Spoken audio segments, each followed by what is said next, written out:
तो हाँ जी, देखो जी, ये आपकी जन्म कुंडली का चार्ट है। कुंडली आपकी बनी है मीन लगन की, राशि आपकी मकर है। कुंडली में कुछ ग्रह आपके अच्छे हैं, कुछ ग्रह खराब हैं। कुछ ग्रह ऐसे होते हैं जो कि रले मिले फल देते हैं, अच्छे फल भी देते हैं, बुरे फल भी देते हैं। ऐसा नहीं कि जो ग्रह खराब है वो बिल्कुल खराब फल देगा, वो कई प्रकार के अच्छे फल भी देता है। और आपके जो सवाल है वो भी मैं कवर करूंगा। देखो जी, आपके जो भी आपके सवाल है, हो सकता है वो ज़्यादा मैं इस वीडियो में कवर ना कर पाऊँ, तो वो मुझे बाद में आप कॉल करके पूछ लेना। अब आपका एक तो जो मेन सवाल है कि आपका विवाह नहीं हो रहा, आपकी उम्र भी 35-36 साल हो चुकी है, और आपने युतियों के बारे में पूछा, युतियों का क्या मतलब है। और तो ये आपके सवाल है मेन। और जैसे आपको कुंडली के बारे में काफ़ी पता भी है, जो कि आपने बता रखा है। अब जो देखो जी, सबसे मेन क्या है, ये जो 9 ग्रह हैं, गौर से आप मेरी बात समझो। 9 ग्रहों में मैंने अभी आपको क्या बोला कि काफ़ी ग्रह आपके अच्छे हैं, काफ़ी ग्रह आपके खराब हैं। कुंडली में कुछ दोष बने हैं, कुछ योग बने हैं। अब क्या होगा, ये सभी 9 ग्रहों का जो असर है आपके जीवन के ऊपर हमेशा रहेगा। जो ग्रह आपका अच्छा है, जैसे आपका गुरु अच्छा है, ये आपको हमेशा अच्छे फल देगा। जो ग्रह आपका खराब है, वो आपको हमेशा खराब फल देगा। लेकिन इन ग्रहों का असर जो है वो कई गुना बढ़ जाता है दशा आने पर। जैसे गुरु अच्छा है, ये बचपन से आपको अच्छे फल दे रहा है, बुढ़ापे तक अच्छे फल देगा, लेकिन इसकी दशा जब चलेगी, इसका अच्छा फल 50 गुना बढ़ जाएगा। और जो ग्रह आपका खराब है, उसका बुरा फल उसकी दशा में बढ़ जाएगा। जैसे आपका मान लो शुक्र मंगल जो थोड़े बहुत बुरे फल देंगे, इनके बुरे फल कई गुना बढ़ जाएंगे इनकी दशा आने पर। ऐसा नहीं कि अभी भी आपके ऊपर, मतलब दशा में इनका असर बढ़ेगा। अब देखो आपके ऊपर सवाल कि अभी आपके ऊपर असर है किसका सबसे ज्यादा, वो है गुरु ग्रह का। क्योंकि गुरु की आपके ऊपर चली हुई है बड़ी महादशा, 10वां महीना 22 से चली हुई है, और ये 38 में खत्म होगी। तो आपके ऊपर सबसे ज्यादा असर है गुरु ग्रह का, जिसकी चली हुई है महादशा।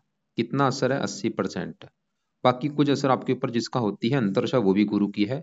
10वां महीना 22 से चलिए, 12वां महीना 24 में खत्म होगी। एक आपके ऊपर शनि की 7.5 का भी असर है।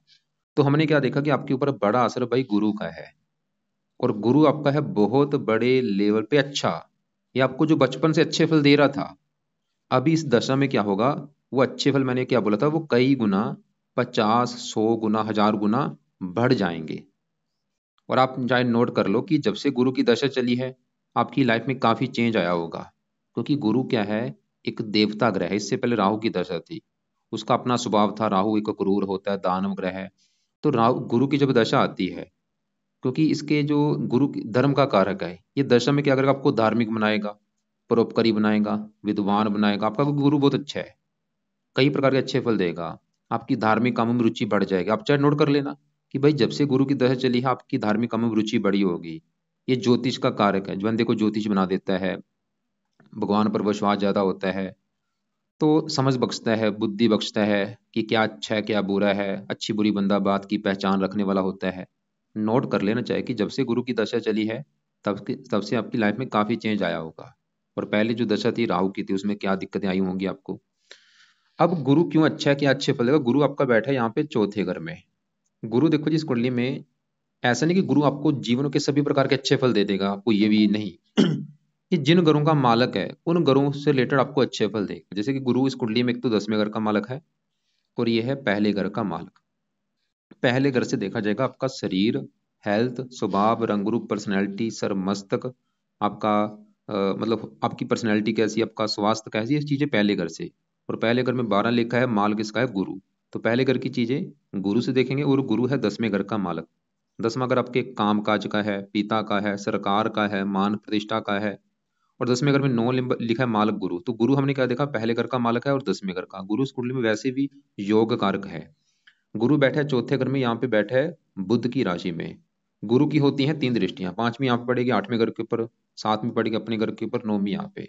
अब गुरु अच्छे फल क्या देगा। एक तो गुरु आपके 7वीं दृष्टि से 10वें घर को देख रहा है, इस घर का करेगा अच्छा, मतलब आपको काम काज का सुख बहुत अच्छा देगा। इसकी दशा में अभी काम काज का सुख बहुत अच्छा है, नौकरी कारोबार जो भी आप करेंगे उसका सुख अच्छा है। क्योंकि 10वां घर है काम काज, काम का चला गया सुख। ये चौथा घर सुख का है, सुख इसे सुख घर कहते हैं। और गुरु वैसे भी सुख का कारक होता है। तो गुरु आपको सुख देगा, काम का जगह सुख अच्छा मिलेगा, पिता का सुख अच्छा, सरकार का सुख अच्छा मिलेगा, मान प्रतिष्ठा अच्छी देगा। गुरु चौथे घर का अच्छा कर देगा। चौथा घर माता मकान वाहन का है, माता का सुख अच्छा मिलेगा, मकान का सुख अच्छा, वाहन भूमि जमीन जायदाद। 8वें घर को देखेगा, गुप्त विद्या का जानकार बनाएगा, धार्मिक बनाएगा, परोपकारी बनाएगा, उम्र लंबी कर देगा। 12वें घर को देख, खर्चे, वैसे खर्चे का घर है लेकिन खर्चे भी आपके शुभ कामों के ऊपर होंगे। गुरु शरीर का मालक है, शरीर अच्छा रखेगा, सेहत अच्छी, स्वभाव रंग रूप अच्छा, पर्सनैलिटी अच्छी कर देगा।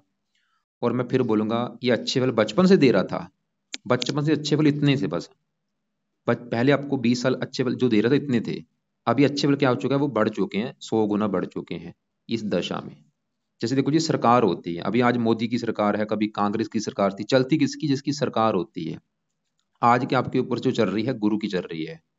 तो गुरु क्योंकि अच्छा है तो आपकी लाइफ में अच्छा ही अच्छा करेगा। आप मतलब जो डिसीजन लेंगे वो अच्छे साबित होंगे, अच्छे विचार आएंगे, अच्छी बातें करेंगे, धार्मिक खासकर बातें ज़्यादा करेंगी।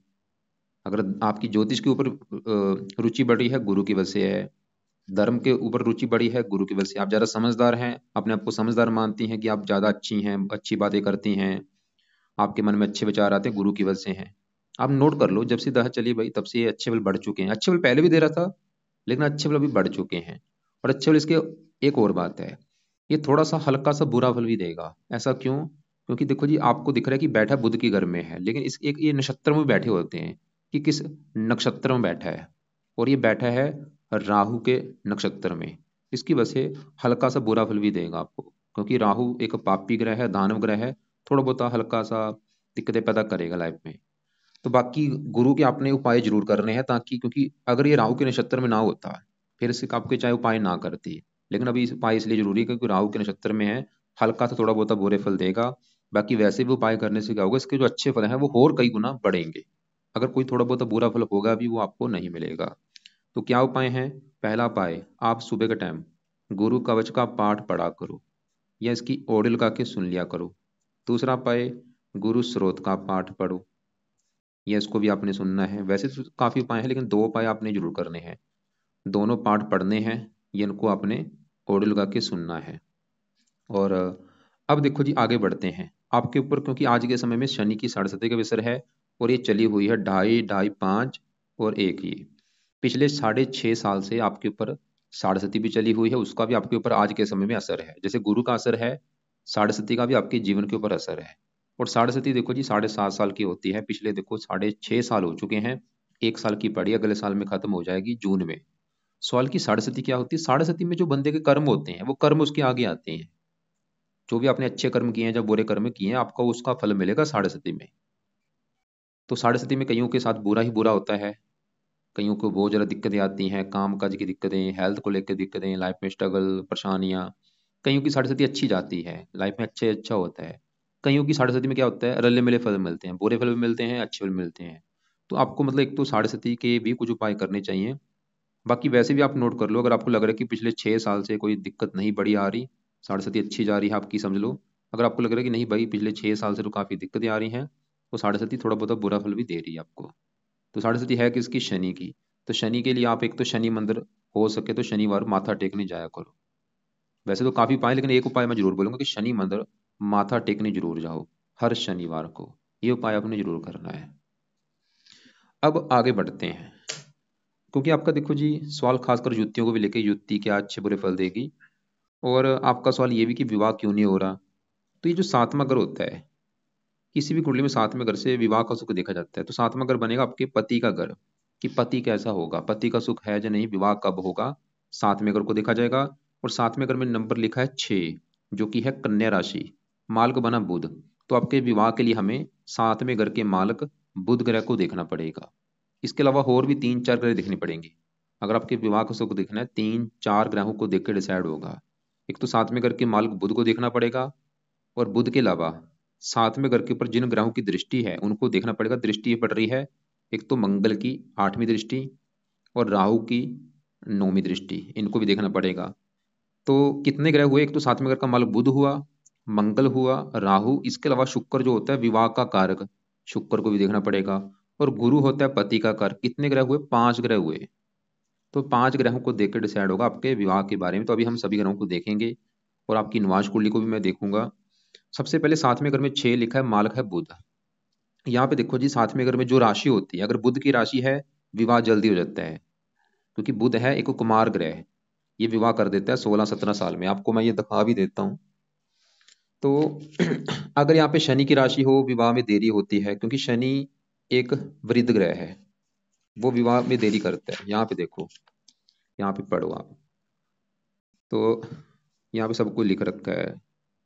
रति की कुंडली में विवाह का समय, बुध बैठा, बुध की राशि है, बुध क्योंकि कुमार ग्रह है, 14 साल में विवाह होता है। मंगल की राशि है, 16 साल में। शुक्र की राशि 18, अगर शनि से, मतलब शनि की राशि है तो 26 साल में विवाह होता है। लेकिन अब देखो जी, आपका सवाल कि आपका तो विवाह हुआ नहीं भाई, बुध की राशि विवाह क्यों नहीं हुआ, उसके कारण क्या है, यहाँ पे आगे भी पढ़ लो। अगर सातवें घर का मालक पापी ग्रह से पीड़ित है, या सातवें घर के ऊपर पापी ग्रहों की दृष्टि है, तो विवाह में विलंब हो जाता है। ये पढ़ लेना बाद में आप, 4 वर्ष तक कम करा देती है, ये बाद में पढ़ लेना आप। तो आपको मैं समझाता हूँ, देखो। अब सातवें घर के मालक, खाली ये नहीं कि बुध की राशि है तो बुध विवाह जल्दी कर देगा, वो भी डिपेंड करता है कि बुध है कैसा, बुध कुंडली में अच्छा बैठा है या बुरा बैठा है। तो सातवें घर का मालक बुध कहाँ बैठा है, आपका दूसरे घर में। दूसरे घर से देखा जाएगा आपका धन जोड़ना, परिवार का सुख, वाणी। और फार्मूला होता है घर का मालक देखना है। तो दूसरे घर में एक लिखा है, एक है मेष राशि, मालक मंगल, हमें मंगल को भी देखना पड़ेगा, और दूसरे घर में बैठे बुध सूर्य को भी देखना पड़ेगा, दूसरे घर के बारे में जानने के लिए। तो पहले हम बुध की अगर बात करें, तो बुध बैठे है दूसरे घर में, किसका घर है, मंगल का घर। ये जो एक लिखा मंगल का घर है, और बुध मंगल को अपना दुश्मन मानता है। सवाल ये कि बुध आपका अच्छा है या बुरा है। तो बुध आपको रले मिले फल देगा, बुरे फल भी देगा, अच्छे फल भी देगा। बुरे फल क्या देगा, बुध सातवें घर का मालक, पति घर का मालक है। सातवें घर को पहला घर माने, 1 2 3 4 5 6 7 8, सातवें घर से बैठा है आठवें घर में, ये अच्छी बात नहीं है। कोई भी ग्रह अपने घर से आठवें घर में होगा तो वो अच्छे फल नहीं देगा। तो बुध सातवें घर से आठवें घर में होने की वजह से, एक तो इसकी वजह से थोड़ा सा क्योंकि इसको केंद्र अधिपति दोष भी लगेगा, तो सातवें घर से आठवें घर में है, और ऊपर से बैठा भी मंगल की राशि है, दुश्मन की राशि। तो बुध मतलब विवाह विलंब योग बना है, विवाह में विलंब कर देगा बुध, ये दिखा रहा है कि आपका जो विवाह है वो विलंब से होगा। लेकिन बुध कहाँ बैठा है, धन के घर में, मतलब पति जाके बैठा है धन के घर में, विवाह जाके बैठा है धन के घर में। तो बुध एक योग लेके बैठा है कि अगर आपका विवाह होगा, तो विवाह होने के बाद आपकी लाइफ में धन आना शुरू हो जाएगा। अब वो धन कहाँ से आएगा, या तो आपका पति धनी होगा, या आपकी लाइफ में वैसे धन आना शुरू हो जाएगा।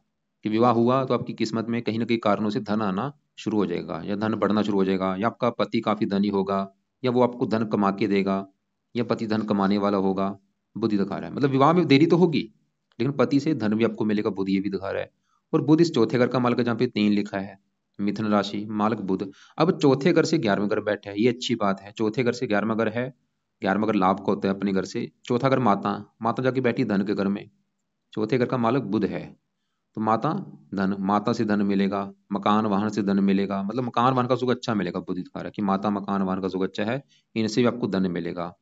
मकान के रूप में धन, मकान को बेच के भी आपको धन मिल सकता है, बुध ये दिखा रहा है, खासकर बुध की दशा में। फिर बोलूंगा इन ग्रहों का असर बढ़ जाता है दशा में। बुध दूसरा अगर धन का है, बुध आपको धनी बनाएगा कैसे, बुध के जुड़े कामों से। बुध है वाणी का कारक, आप वाणी के जुड़े कामों से भी धन कमाएंगे, जिसमें वाणी की जरूरत होती है, जैसे वकालत हो गया, पढ़ाने का कोई काम होगा, जो लिखने के कामों से धन आप कमा सकती हैं। लिखने का कोई लेखन, प्रकाशन, पत्राचार, या कंप्यूटर का जुड़ा काम हो गया। तो बुध मतलब जो बुरा फल देगा, बस विवाह में देरी कर देगा आपके। बुध ये दिखा रहा है कि विवाह देरी से होगा, लेकिन विवाह हो गया तो पति से आपको धन मिलेगा, पति धनी होगा, ये दिखा रहा है। अब साथ में सूर्य बैठा है, सूर्य दूसरे घर में, यहाँ पे जो एक लिखा है मेष राशि में उच्च का बैठा है, ये अच्छी बात है। लेकिन सूर्य है इस कुंडली में मार्केश, सूर्य छठे घर का मालक है। छठे घर से जो चीजें देखी जाती हैं, छठा घर है रोग का, इस घर से रोग देखा जाता है, रोग हो गया, शत्रु हो गया, कर्जा, कोर्ट कचहरी, ननिहाल हो गया। अब छठे घर में 5 लिखा, माल कौन बना, सूर्य है। तो छठे घर की जो भी चीजें हैं सूर्य से देखी जाएंगी, कहाँ बैठा है, दूसरे घर में, धन के घर में। लेकिन दूसरे घर में बैठा अच्छी जगह है, क्योंकि वहां पे उच्च का बैठा है। तो सूर्य मतलब छठे घर को लेके अच्छे फल ही देगा। जैसे छठा घर है ननिहाल का, ननिहाल जाके धन के घर में बैठा, आपका जो ननिहाल है वो धनी होगा, या आपको ननिहाल से धन मिलेगा। आपने चीजें जोड़नी है। जैसे छठा का शत्रु, शत्रु धन के घर में उच्च का है, तो शत्रु से आपको धन मिलेगा, मतलब दुश्मन के द्वारा भी ऐसा कोई योग बन सकता है, धन आपको मिले दुश्मन के द्वारा। रोग, रोग के द्वारा धन मिलेगा आपको, या और भी। सूर्य जिसका कारक है, पिता का कारक होता है, पिता से धन मिलेगा, सरकार से धन मिलेगा। तो सूर्य आपका वैसे तो अच्छा है, लेकिन थोड़ा सा ये साथ में दृष्टि से आठवें घर को देखा, यहाँ पे नीच राशि, हेल्थ खराब कर देगा, धन हेल्थ के ऊपर भी आपका लगेगा। अब यहाँ पे सूर्य का जो बुरा फल, जो मैंने जो भी अच्छा बुरा फल बता रहा हूँ, ये कब मिलेगा, सूर्य की दशा में। आज भी है, लेकिन सूर्य की दशा में इसका अच्छा बुरा फल बढ़ जाएगा।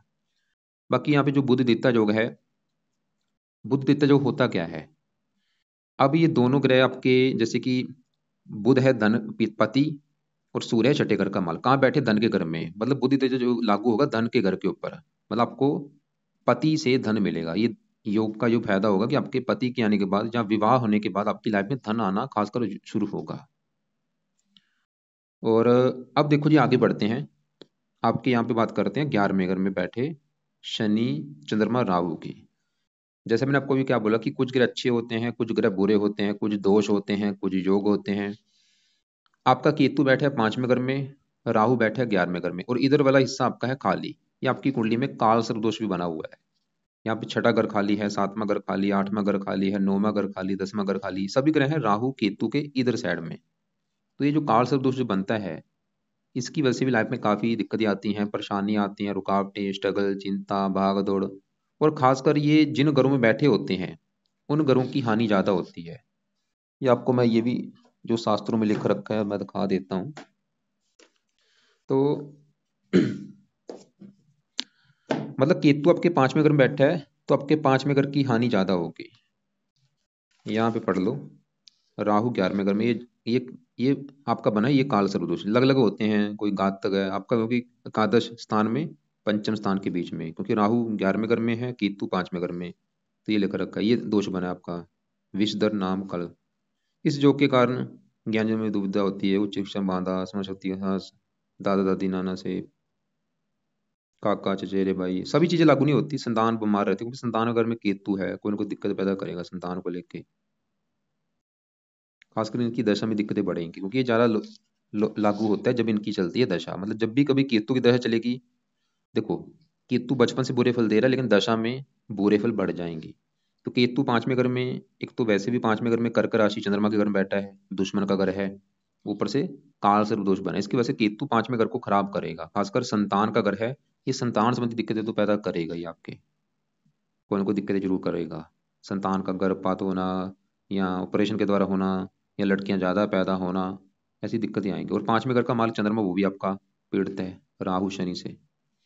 अब ऐसे 11वें घर में राहु चंद्रमा शनि की बात करूं, अब ये जो 11वां घर है, पहले देखो 11वें घर से क्या क्या देखा जाएगा। 11वें घर से देखा जाता है आमदनी, इच्छा पूर्ति, बड़े भाई बहन, लाभ, मित्रों का सुख हो गया। अब फार्मूला है घर का मालक देखना होता है। तो 11वें घर में 10 लिखा, 10 मकर राशि, मालक बना शनि, हमें देखना पड़ेगा शनि को। और शनि कहाँ बैठा है? इसी घर में बैठा है। मतलब शनि आपका 11वें घर में अपने ही घर में बैठा है। तो शनि अपने घर का तो करेगा अच्छा, क्या अच्छा करेगा? वो तो ये दिखा रहा है कि आपकी आमदनी अच्छी होगी, आपकी इच्छाएं पूरी कर देगा, आपको धन लाभ देगा, आपकी मतलब इच्छा धन कमाने के साधन कई होंगे। शनि तो ये दिखा रहा है। अब इसी घर में देखो जी चंद्रमा बैठा है और राहु बैठा है। राहु की बात करें तो राहु कैसे है? तो राहु देखो जी 11वें घर में बैठा है, क्योंकि राहु को 11वें घर में अच्छा माना गया है। चलो ठीक है, मान लेकर राहु 11वें घर में है और बैठा भी यहाँ पे शनि की राशि है, मित्र राशि, क्योंकि राहु शनि को अपना मित्र मानता है। और राहु की 3 दृष्टियां हैं, 5वीं दृष्टि पड़ेगी तीसरे घर के ऊपर, यहाँ पे उच्च राशि है। 7वीं 5वें घर के ऊपर यहाँ पे दुश्मन की राशि है। 9वीं पड़ेगी 7वें घर के ऊपर, यहाँ पे स्वय राशि है, कन्या राशि। राहु देखो जी आपको रले मिले फल देगा, क्योंकि दिख रहा है हमें, ये दिख रहा है कि वो आपका मित्र राशि में बैठा है, उच्च राशि को देख रहा है, स्वय राशि को देख रहा है। लेकिन राहु चंद्रमा को खराब कर देगा यहाँ पे। राहु अच्छा है, लेकिन ये अगर जो खराब फल देगा, ये खराब करेगा, चंद्रमा को खराब करेगा आपके। ऐसे शनि भी अच्छा है लेकिन ये चंद्रमा को खराब करेंगे, दोनों ग्रह आपके मतलब खराब करेंगे चंद्रमा को। और चंद्रमा आपके है 5वें घर का मालक, संतान के घर का। और चंद्रमा जिसका कारक होता है, मन का कारक होता है, माता का कारक होता है, इनको लेके दिक्कतें ज्यादा आएंगी आपको। मानसिक चिंता हो सकती है, संतान संबंधी चिंता देंगे जरूर आपको, माता संबंधी दिक्कतें परेशानियां। और ये खासकर दिक्कतें बढ़ेंगी जब चंद्रमा की आपकी दशा चलेगी, छोटी दशा या बड़ी दशा, उसमें दिक्कतें बढ़ जाएंगी आपकी। मतलब यहाँ पे राहु शनि अच्छे, लेकिन राहु भी थोड़ा सा बुरे फल देगा, क्योंकि थोड़ा सा काल दोष की वजह से ये आपको हल्का सा जो बुरे फल देगा। क्योंकि राहु की जो दशा होती है एक जैसी नहीं होती। हाँ बाकी दशा आपकी निकल चुकी है, आपने देखा भी होगा दशा कैसी गई है, अच्छी बुरी जो भी है। इसमें 3 पड़ाव होते हैं, कई बार पहले समय में अच्छे फल देता है, बीच में बुरे हो जाता है, लास्ट में कई बार अच्छे फल देता है। और राहु भी आपके साथ में अगर को देख रहे हैं, राहु क्या करता है, ये राहु शनि दोनों विलंब के कारक हैं। तो राहु जब भी साथ में अगर को देखता है विलंब करता है, मतलब विवाह में आपके विलंब कर देगा राहु भी, साथ में अगर को दृष्टि दे रहा है। राहु का जो बुरा फल खासकर संतान को लेकर तो जरूर आएगा, क्योंकि राहु केतु 5वें घर में 5वें घर की हानि कर रहा है, राहु भी इस घर को देख रहा है, कर्क राशि दुश्मन की राशि, राहु भी इस घर की हानि करेगा। और शनि भी इस घर को देख रहा है, शनि भी इस घर की हानि करेगा। मतलब शनि का जो आपको बुरा फल मिलेगा, ये 5वें घर को खराब कर देगा आपके। शनि दसवीं दृष्टि से आठवें घर को देखेगा, उच्च राशि, उम्र लंबी कर देगा, आपकी उम्र का घर है। तीसरी दृष्टि पहले घर को देखेगा, शनि के गुण भी आप में पाए जाएंगे, साहसी, पराक्रमी, बुद्धिमान, ईमानदार बनाएगा आपको। तो यहाँ पे हमने क्या देखा, मतलब राहु शनि तकरीबन फिर भी अच्छे फल देंगे, लेकिन जो चंद्रमा है वो बुरी तरह से खराब है। जो कि एक तो चंद्रमा 11वें घर में बैठा है शनि के घर में, जो कि उसका दुश्मन है, और शनि के साथ बैठा है, और राहु के साथ बैठा है। यहाँ पे जो दोष बने हैं, एक तो चंद्रमा शनि जब एक साथ बैठते हैं विष दोष बनता है, चंद्रमा राहु के साथ बैठते हैं ग्रहण दोष बनता है, चंद्र ग्रहण दोष। अब आगे बढ़ते हैं, यहाँ पे बात करते हैं 12वें घर में आपके शुक्र मंगल की। पहले मंगल की बात करूं, मंगल आपका है इस घर का मालक 9वें घर का, जहां से देखा जाएगा आपका भाग्य कैसा होगा। भाग्य देखना है 9वें घर से, 9वें घर में 8 लिखा है, मालक है मंगल। भाग्य देखना पड़ेगा मंगल से, जो कि बैठा है 12वें घर में। ये घर जो है 12वां घर, इस घर से काफी खराब चीज देखी जाती है, कुछ अच्छी चीजें हैं खराब, जैसे इस घर से हानि देखी जाती है, खर्चा, दान, दंड। इस घर में जो ग्रह बैठते हैं उस ग्रह की हानि होती है, उस और वो ग्रह जिन चीजों का कारक होते हैं उन चीजों की हानि होती है। जैसे मंगल की हानि होगी, मंगल भाग्यश है, भाग्य 12वें घर में मतलब बैठ भाग्य की हानि करेगा आपका, मतलब शुरुआती जीवन में आपका भाग्य पूरी तरह से साथ नहीं देगा। लेकिन भाग्य अगर साथ देगा, ये विदेश का भी घर है, विदेश के घर में बैठा है, तो आपका भाग्य साथ देगा अगर घर से आप दूर जाती हैं, चाहे वो कोई दूसरी कंट्री है चाहे आपका अपना ही देश है। और ऐसे मंगल इस दूसरे घर का मल का, जहाँ पे एक लिखा है, दूसरा घर धन जोड़ने का, धन 12वें घर में बैठा है, 12वां घर विदेश का है, अगर आप विदेश जाती वहां से धन आएगा, और 12वां घर खर्चे का आपका धन खर्च भी होगा, मंगल ही दिखा रहा है, धन जोड़ने में दिक्कत आएंगी, मंगल ही दिखा रहा है। अब यहाँ पे देखो जी एक और बात है, जब मंगल की दशा चलेगी, मंगल का जो अच्छा बुरा फल है वो बढ़ जाएगा, उस समय मंगल की वजह से आपका धन बोझ खर्च होगा, धन की हानि होगी, क्योंकि 12वां घर हानि का है, धन हानि घर में बैठा है, धन खर्च भी होगा, हानि भी होगी। हानि कहाँ पे होगी, जहाँ तो आपकी बीमारी के ऊपर धन खर्च होगा, जहाँ वैसे धन खर्च होगा, भाग्य की हानि ज्यादा होगी। और मंगल की 3 दृष्टियां, चौथी यहाँ पे पड़ेगी 7वीं छठे घर के ऊपर, और 8वीं दृष्टि 7वें घर को देख रहा है, जो कि पति का घर है। और तो मंगल भी देखो जी 7वें घर को देख रहा है, 7वें घर में दुश्मन की राशि, तो मंगल भी 7वें घर को खराब कर रहा है। और मंगल की वजह से कुंडली आपकी बनी है मंगलीक, तो मंगलीक बनने की वजह से एक ये भी आपके विवाह में देरी कर देगा। और मंगल जब 7वें घर को देखता है, जब 7वें घर में बैठता है, ये सबसे ज्यादा देरी करता है विवाह में, सबसे ज्यादा अगर देरी कोई करता है मंगल करता है। अगर 7वें घर में बैठा है या 7वें घर को देखता है, तो ऐसे लोगों का विवाह 27, 28, 29, 30 साल, इन सालों के बाद ही होता है। और आपके मतलब मंगल दोष का सही होना बहुत जरूरी है, अगर आप चाहती हैं जल्दी जल्दी आपका विवाह हो जाए, क्योंकि सबसे बड़ा कारण आपको मैं लिख के दे सकता हूँ, ये मंगल है आपका, जो विवाह में देरी कर रहा है। क्योंकि साथ में इसके शुक्र भी बैठा है, जो विवाह का कारक है, ये उसको भी खराब कर रहा है, क्योंकि दोनों आपस में दुश्मन है। शुक्र आपके 8वें घर का मालक है और तीसरे घर का। शुक्र वैसे त्रिकोण को स्वामी त्रिकोण में बैठा है, कुछ अच्छे फल भी देगा, शनि की राशि है, उम्र के लिए अच्छा है, मेहनती पराक्रमी बनाएगा, साहसी बनाएगा। अब देखो जी आपके लिए, क्योंकि अ, आपके जो भी सवाल है आप भी एक बार मुझे कॉल कर लेना, जो कुछ आपको समझ ना लगा हो वो कॉल करके पूछ लेना। बाकी जो आपके लिए उपाय हैं, आपका अगर सवाल है कि भाई विवाह क्यों नहीं हो रहा, तो विवाह ना होने के कारण है, एक तो 7वें घर के मालिक बुध का अपने घर से 8वें घर में बैठना, विवाह विलंब योग बना है, एक तो बुध हो गया। दूसरा कारण 7वें घर पर पड़ रही है मंगल की दृष्टि, और मंगल दोष बना है, वे भी आपके विवाह में देरी का कारण बना है मंगल, और ये सबसे बड़ा कारण है विवाह में देरी का। तीसरा कारण शुक्र विवाह का कारक, वो 12वें घर में बैठा है हानि घर में, उसकी हानि हो रही है, उस शुक्र जिन चीजों का कारक है उसकी कारक चीजों की हानि हो रही 12वें घर में बैठ के, शुक्र ये दिखा रहा है। और 7वें घर में राहु भी 7वें घर को देख रहा है, ये भी आपके विवाह में देरी का कारण बने, मतलब कितने कारण हुए, बुध, मंगल, शुक्र, राहु, तो 3 4 कारण बने हैं कि आपके विवाह में देरी हो रही है। मंगल इस घर को देख रहा है, राहु इस घर को देख रहा है, इस घर का मालिक बुध वो अपने घर से 8वें घर में है, शुक्र विवाह का कारक वो 12वें घर में बैठा है। गुरु फिलहाल अच्छा है, लेकिन गुरु भी थोड़ा सा राहु के नक्षत्र में बैठा है। बाकी आपकी देखो जी जो निवास कुंडली है, क्योंकि निवास कुंडली में भी 7वां घर देखते हैं। अब आपकी निवास कुंडली में 7वां घर ये हो गया, और 7वें घर में नंबर क्या लिखा है 4, कर्क राशि, माल का नंबर चंद्रमा, तो चंद्रमा कहाँ बैठा है, चौथे घर में मंगल की राशि, ये अच्छा है ठीक है।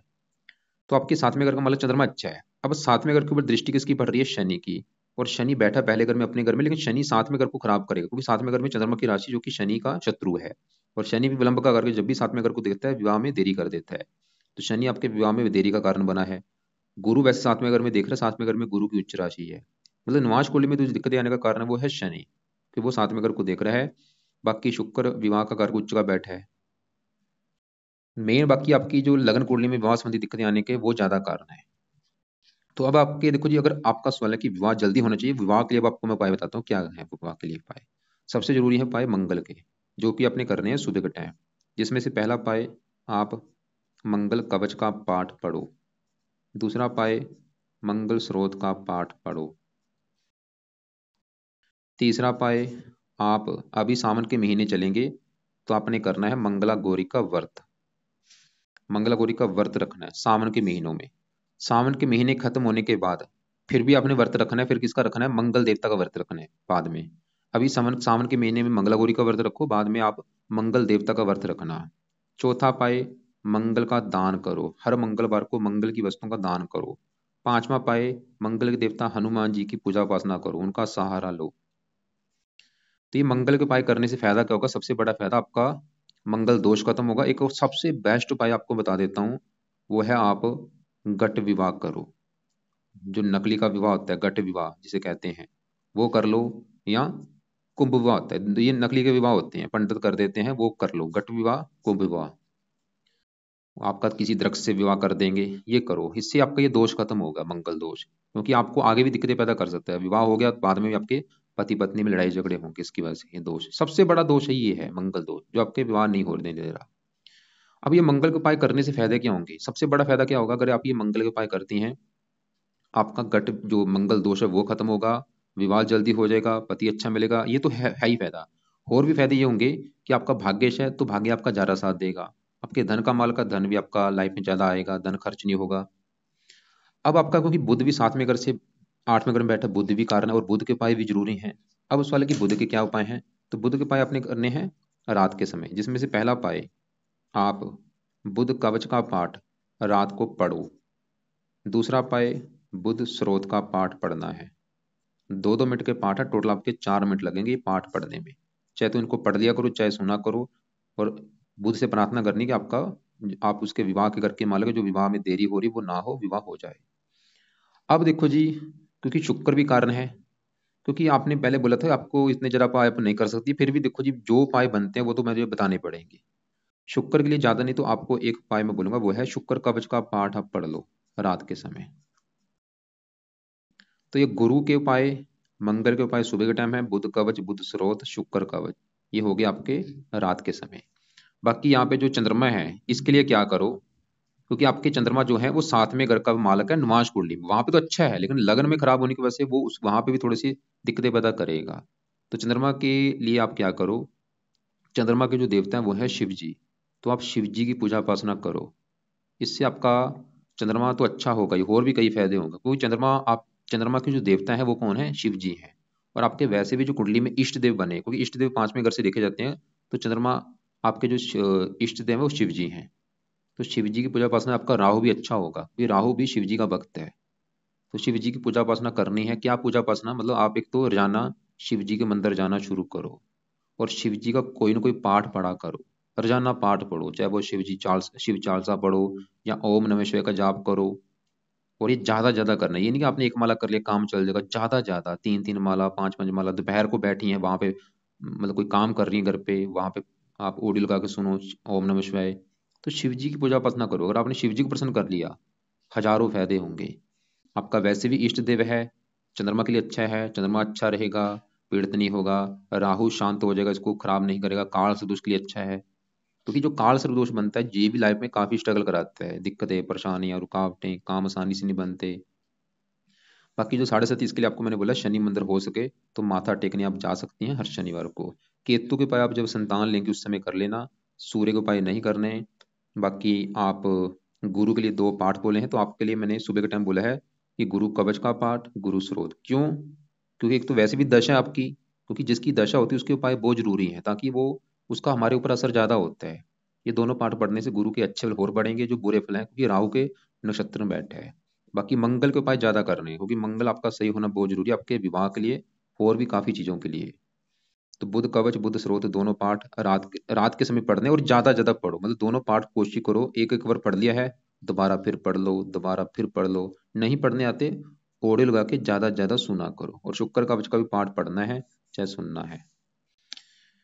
और बाकी देखो जी, गट विवाह कर लेना। अगर आप चाहते हैं आपका विवाह जो ना नहीं हो रहा, गट विवाह करो, तभी आपका विवाह होगा, जल्दी जल्दी हो जाएगा विवाह। अगर आपने गट विवाह कर लिया, आपका हो सकता है हफ्ते के अंदर ही विवाह हो जाए। बाकी आप ऐसा करना, फिर भी जो आपके सवाल है, बाकी